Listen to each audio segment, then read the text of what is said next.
Example number 3.1. The question is A. Estimate the average drift speed of conduction electron in a copper wire of cross-sectional area 1 into 10 raised to minus 7 meter square carrying a current of 1.5 ampere.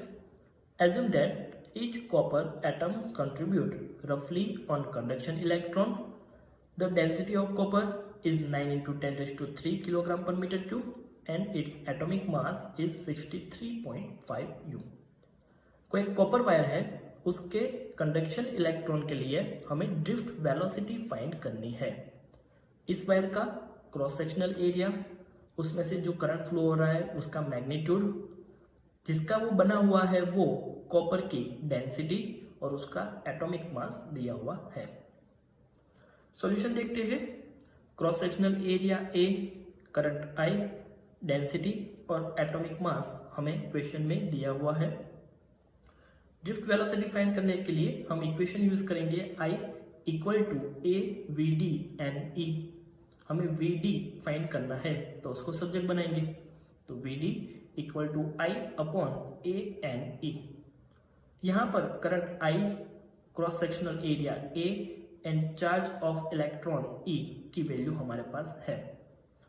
अगर हम n find कर लें तो n की value यहाँ पर रख के हम ड्रिफ्ट वेलोसिटी फाइंड कर सकते हैं। यहाँ पर n क्या है? n है नंबर ऑफ एटम पर metre cube. That means per metre cube volume में कितने नंबर ऑफ एटम है वो।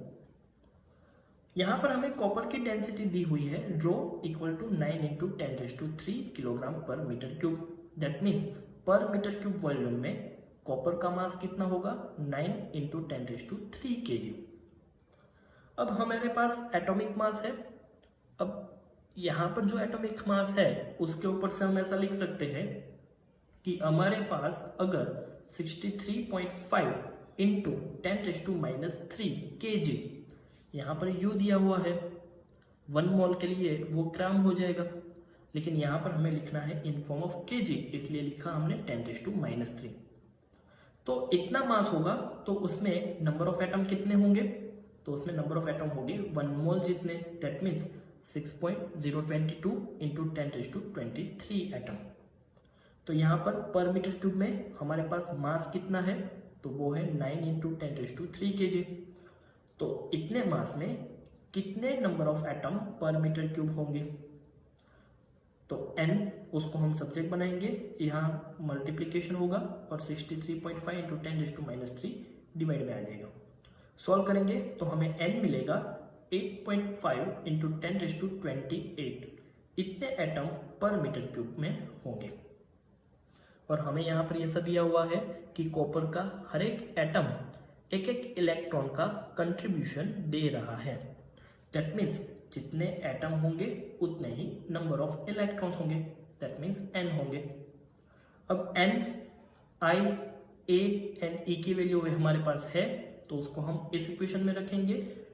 तो VD इक्वल टू करंट की value 1.5 divide by area 1 into 10 raise to minus 7 into n की value 8.5 into 10 raise to 28 into charge of electron 1.6 into 10 raise to minus 19।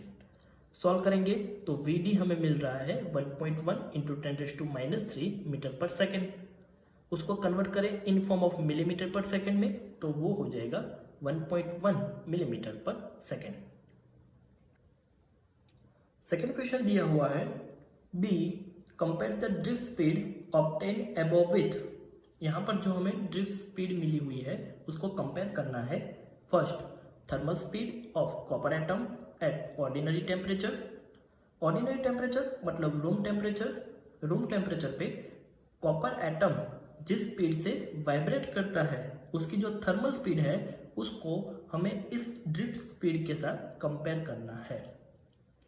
Normally अगर किसी atom की बात करें तो कोई एटम जिसका मास m हो और उसको एट T टेम्परेचर रखा गया हो तो उसके लिए हम ऐसा इक्वेशन लिख सकते हैं। उसकी जो थर्मल स्पीड होगी उसका यूज करके उसकी kinetic energy 1/2 mv² equal to होगा 3/2 kBT, जहाँ पर kB बोल्ट्जमैन कांस्टेंट है। यहाँ पर दिया हुआ है ordinary temperature, that means room temperature. तो अगर इस इक्वेशन में T इक्वल टू 300 केल्विन रखेंगे तो हमें थर्मल स्पीड V मिलेगी about 2 into 10⁻² metre per second. Drift speed और ये जो स्पीड है अगर दोनों को कंपेयर करें तो हम ऐसा लिख सकते हैं, drift speed of electron is much smaller about 10⁻⁵ time the typical thermal speed at ordinary temperature.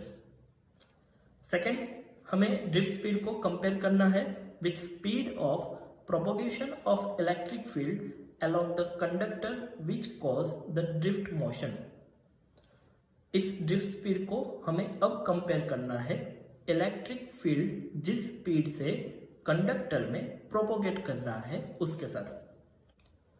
तो उसके लिए हमें याद रखना है कि इलेक्ट्रिक फील्ड किसी भी कंडक्टर में ऑलवेज प्रोपोगेट करता है with speed of 3 into 10⁸ metre per second. अब इस स्पीड को एंड ड्रिफ्ट स्पीड को कंपेयर करें तो ड्रिफ्ट स्पीड प्रोपोगेशन स्पीड से nearly equal to 10⁻⁻11 times smaller होगी। So the drift speed is in comparison extremely smaller by a factor of 10⁻11।